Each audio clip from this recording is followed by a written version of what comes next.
کی کوشش کرتے تھے، وہی صورتحال تھی جناب آقائے عبدالزہراء کعبی کی مجلسوں کی۔ آج بھی اگر آپ نیٹ کے اوپر تلاش کریں تو ان کی مجلسیں اور ان کے بیانات بے پناہ آپ کو ملیں گے۔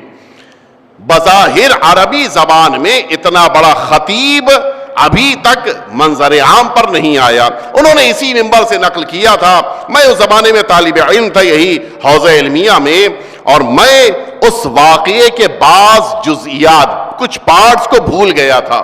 میں بڑا پریشان تھا کہ شاید یہ واقعہ مجھے کہیں اور مل جائے، اور اتفاق سے عند البلایا تنادی یا زہرا اس کتاب میں یہ مکمل واقعہ خود مرحوم عبدالزہراء کعبی کا بیان کیا ہوا مجھے ملا، جو میں اس وقت آپ کے سامنے عرض کر رہا ہوں۔ ظاہر ہے کہ وہ اسٹوڈنٹ لائف تھی میری، لیکن جب کتاب میں مل گیا تو اب میرے لیے اس کے سارے جزئیات، سارے پارٹس میرے لیے روشن ہو گئے، اور میں اس کو آپ کے سامنے عرض کر رہا ہوں۔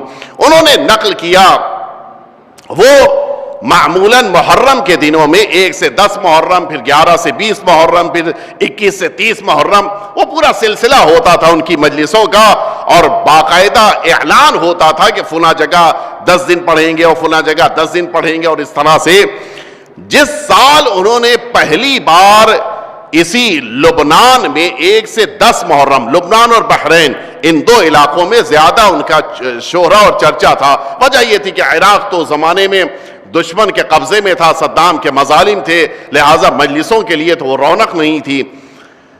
یہ جس سال لبنان مجلس پڑھنے کے لیے گئے تھے 1 سے 10 محرم کے لیے، تقریباً شاید 7 یا 8 محرم تھی کہ ایک شخص نے آ کر مجلس سے اترے تھے، اور کافی مجمع تھا، مجلس سے نکل رہے تھے کہ اس ایک جوان نے آ کر ان سے یہ بات کہی کہ آپ کو ایک مجلس پڑھنی ہے۔ ٹھیک ہے، پڑھ دوں گا، کب پڑھنی ہے؟ اس نے کہا شب عاشور مجلس پڑھنی ہے۔ سب سے زیادہ سخت ہوتا ہے مشہور خطیب کے لیے شب عاشور اور روز عاشور، روٹین کے علاوہ کوئی دوسری مجلس پڑھنا مشکل کام ہوتا ہے۔ فکس ہیں مجلسیں، اب ان میں کوئی کسی کا اضافہ کرنا مشکل کام ہوتا ہے۔ آقا کعبی نے کہا دیکھو 10 تک کی بات نہ کرو، عاشور کا دن ہو جائے پھر مجلس رکھ لینا۔ کہا نہیں، مجھے شب عاشور ہی اپنے گھر میں مجلس رکھنی ہے۔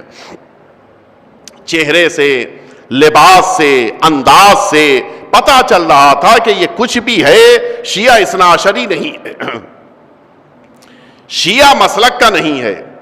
اچھا، بہت سے خوش عقیدہ ہوتے ہیں غیروں کے درمیان بھی جو اہل بیت اطہار سے عقیدت رکھتے ہیں، امام حسین کے لیے مجالس عزا منعقد کرتے ہیں۔ انہوں نے سمجھا کہ انہی خوش عقیدہ افراد میں سے ہے، اور یہ چاہتا ہے کہ اپنے وہاں امام حسین کے تذکرے کی برکتوں کو لے کے آئے، لہٰذا اس مجلس کا انعقاد کر رہا ہے۔ انہوں نے پہلے تو معذرت کی، لیکن جب زیادہ اس کا اصرار بڑھا کہا ٹھیک ہے تم بتا دو، میں کوشش کروں گا کہ تمہارے گھر مجلس میں پہنچ جاؤں۔ کہ نہیں، آپ کو وعدہ کرنا ہے، مجلس پڑھنی ہے اور آپ ہی کو پڑھنی ہے۔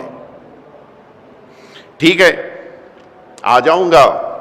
وقت وغیرہ اس نے پوچھا، انہوں نے جو ایڈجسٹ ہو سکتا تھا وہ درمیان کا وقت اس کو بتا دیا، اور پھر آقا کعبی کا بیان ہے، آقا عبدالزہراء کعبی، کہ میں جس موقع کے اوپر شب عاشور کی اپنی بقیہ مجلسوں کے درمیان اس مجلس کے خطاب کرنے کے لیے وہاں پر پہنچا، مجھے ریسیو کرنے کے لیے گاڑی کے پاس آیا، میں گاڑی سے اترا، اس نے جیسے ہی مجھے دیکھا رونے لگا، گریہ شروع کر دیا، اور مجھ سے کہتا ہے کہ آقا عبدالزہراء آپ کو آج کی اس مجلس میں جناب سیدہ کے مکمل مصائب پڑھنے ہیں، دروازہ گرانے کے مصائب، دروازہ جلانے کے مصائب، دشمنوں کا آپ کے اوپر حملہ کرنا، سارے مصائب کا ذکر کرنا ہے۔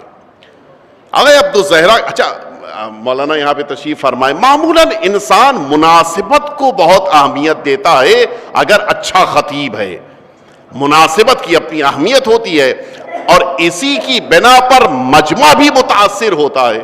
اب مثال کے طور کے اوپر آپ اگر 7 محرم کو کسی علاقے میں جناب قاسم کا تذکرہ ہوتا ہے، اگر 7 کو جناب اون محمد کا ذکر کریں تو کیا عیب ہے؟ لیکن نہیں، چونکہ موقع کی مناسبت ہے، لہٰذا مجمع اسی اعتبار سے ذہنی طور پہ تیار بھی ہوتا ہے، ذاکر پڑھتا بھی ہے، اور سامعین سن کر روتے بھی ہیں۔ آغا عبدالزہرا نے گاڑی سے اتر چکے ہیں.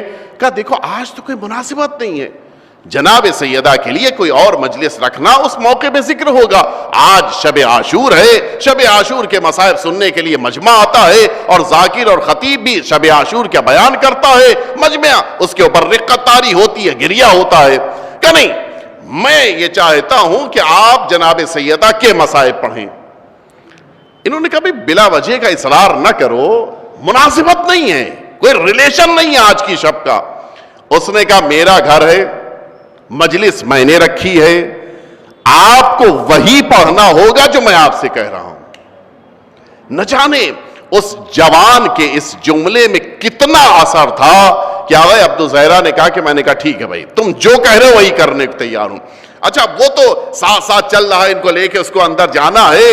کہا اتنا زیادہ میں ذہنی طور پہ متوجہ تھا اپنے مصائب اور اس سے پہلے پڑھے جانے والے جملوں کے لیے کہ مجھے خبر ہی نہیں کہ وہ مجھے کہاں لے کے جا رہا ہے. اب ظاہر ہے کہ جو سوچ کے آئے وہ پڑھنا نہیں ہے, اور جو پڑھنا ہے اس کے لیے سوچا نہیں ہے. تو اب تو یہی وقت بچا ہے, گاڑی سے لے کے ممبر تک جانے کا جو درمیان کا وقت ہے, اسی میں جو کچھ سوچ لیں گے بس وہی پڑھنا ہے ممبر پہ. اب کہا میں پورا وقت لگا رہا تھا کہ اپنے ذہن کو کہ میں کیا پڑھوں گا یہ سوچ رہا تھا. مجھے لے کے گیا, اور چونکہ تاخیر ہو چکی تھی اور مجھے اگلی مجلس میں بھی پہنچنا تھا, میں نے اس سے کہا کہ میں رکوں گا نہیں, بیٹھوں گا نہیں, سیدھے ممبر پہ جاؤں گا. کہا وہ مجھے لے کے سیدھا ممبر پہ. اب جو آغا عبدالزہرا کہتے ہیں کہ اب جو میں ممبر پہ بیٹھا اور میں نے گھوم کر مجمع کو دیکھا, پتہ یہ چلا کہ اس مجمع میں دو چار مؤمنین کے علاوہ بقیہ سارا مجمع غیروں کا ہے, کوئی ہے ہی نہیں اپنا.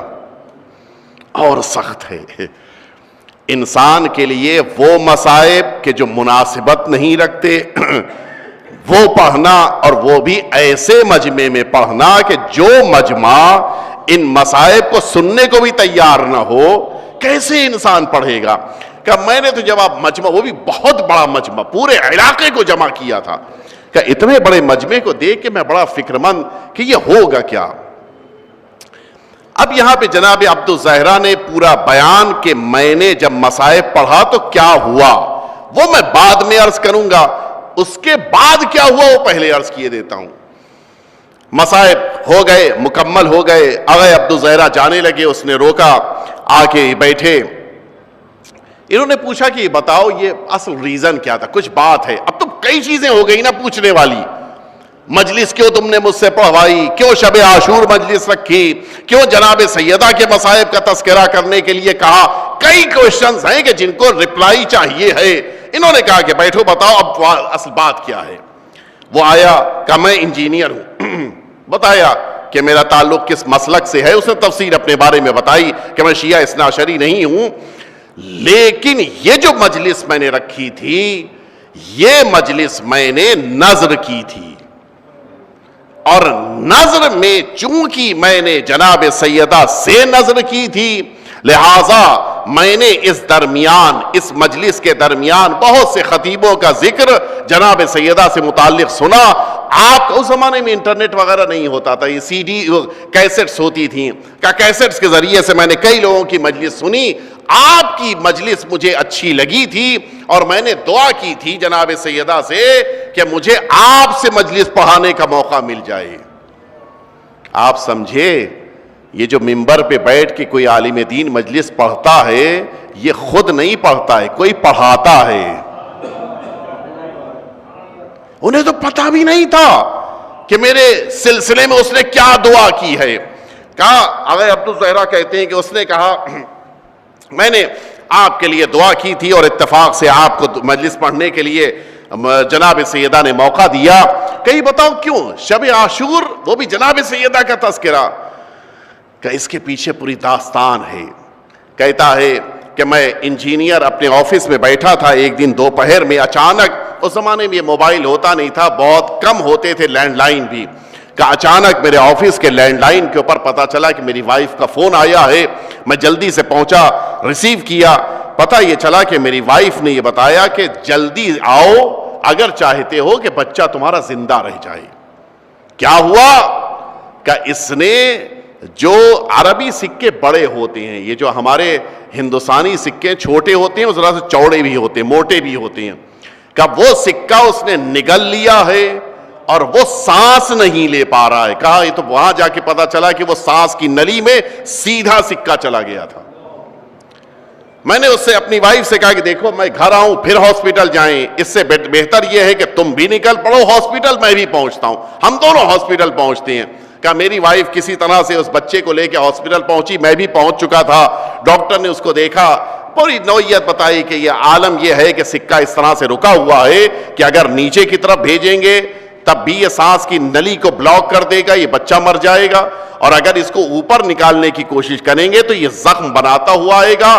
سانس کی نلی میں اگر زخم ہو جاتا ہے تو بچے کے لیے زندگی کا خطرہ پیدا ہو جائے گا. کہا وہ او ٹی میں، آپریشن تھیٹر میں لے کے میرے بچے کو چلا گیا کہ ہم کوشش کریں گے کہ اس کو اوپر کی طرف نکال لیں، اور ہمارے پاس کوئی اور راستہ نہیں ہے. لیکن وہ ہاسپٹل کرسچنز کا تھا، سب سے بڑا کرسچنز کا ہاسپٹل. وہ ڈاکٹر کہتا ہے کہ لیکن میں جا تو رہا ہوں او ٹی میں، اگر چاہتے ہو کہ تمہارے بیٹے کو صحت مل جائے، تقریباً 5-6 سال کا لڑکا تھا، کہ اگر چاہتے ہو کہ تمہارے بیٹے کو صحت مل جائے تو بس ایک شخصیت ہے دنیا میں جن سے دعا کرو تو بچے کو صحت. پوچھا کون؟ کہا جناب مریم سے دعا کرو. وہ کرسچن ڈاکٹر ہے، جناب مریم سے، ان کے علاوہ کوئی صحت نہیں دے سکتا. کہ میں تو بہت زیادہ مذہبی دنیا کا نہیں تھا. ڈاکٹر او ٹی میں چلا گیا، میرا بچہ اندر ہے، میں اور میری وائف باہر بیٹھے ہیں. اب میں بے چین ہوں، پریشان ہوں، کروں تو کیا کروں. میں نے سوچنا شروع کیا کہ جناب مریم سے دعا کی جائے. پھر اچانک کہتا ہے کہ مجھے یاد آئے کہ میں تو مسلمان ہوں، کچھ بھی ہے میں مسلمان تو ہوں. میں نے سوچنا شروع کیا کہ کیا مسلمانوں کے درمیان کوئی ایسی لیڈی نہیں ہے کہ جن سے دعا کی جائے تو میرے بچے کو صحت مل جائے. کہتا ہے اچانک مجھے یاد آیا کہ رسول اسلام کی بیٹی ہیں کہ جن کا نام فاطمۃ الزہرا ہے، میں نے ان سے توسل کرنا شروع کیا. کہتا ہے کہ کچھ ہی دیر کے بعد اب جو او ٹی کا دروازہ کھلا اور ڈاکٹر باہر نکلا، اس کا پہلا جملہ یہی تھا کہ جس مریم سے تم نے دعا کی تھی انہوں نے تمہارے بچے کو صحت دے دی ہے. کہتا ہے میں نے جلدی سے کہا میں نے مریم سے نہیں، مریم بھی جس پر فخر کرتی ہے ان سے دعا کی تھی.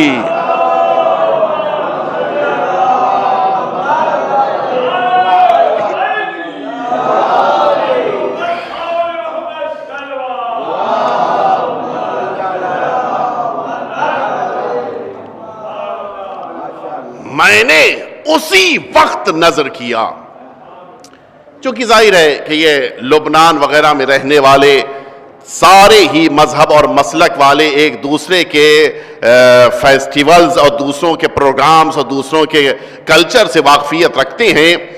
کہ مجھے پتا تھا کہ شب عاشور اور روز عاشور کی کیا اہمیت ہے، اس لیے میں نے اسی وقت نظر کی تھی کہ میں شب عاشور جناب سیدہ کی مجلس کروں گا اور جناب سیدہ ہی کے مصائب پڑھے جائیں گے.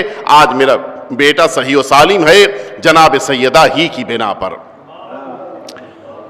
جناب سیدہ کا اگر واسطہ اللہ کی بارگاہ میں دیں تو یقین جانیے جتنی دل کی گہرائی سے پکاریں گے اتنی ہی جلدی جواب ملے گا. میں نے اپنی بات کو مکمل کر دیا. اب آپ سنیں کہ جناب عبدالزہرا کعبی نے جب منبر پر بیٹھ کر جناب زہرا کے مصائب پڑھے تو ہوا کیا، سنیں گے آپ. غیر پر کتنا اثر ہوا ہے. جس نے مصائب پڑھوائے، جس نے مصائب کا اصرار کیا وہ اپنے مذہب کا نہیں تھا. اس کے باوجود جناب عبدالزہرا کعبی کہتے ہیں کہ میری نظر تو پورے مجمع پر تھی. میں یہ سوچ کر میں نے جناب زہرا کے بارے میں 2-3 حدیثیں پڑھی کہ عظمت سیدہ لوگوں کے لیے واضح ہو جائے.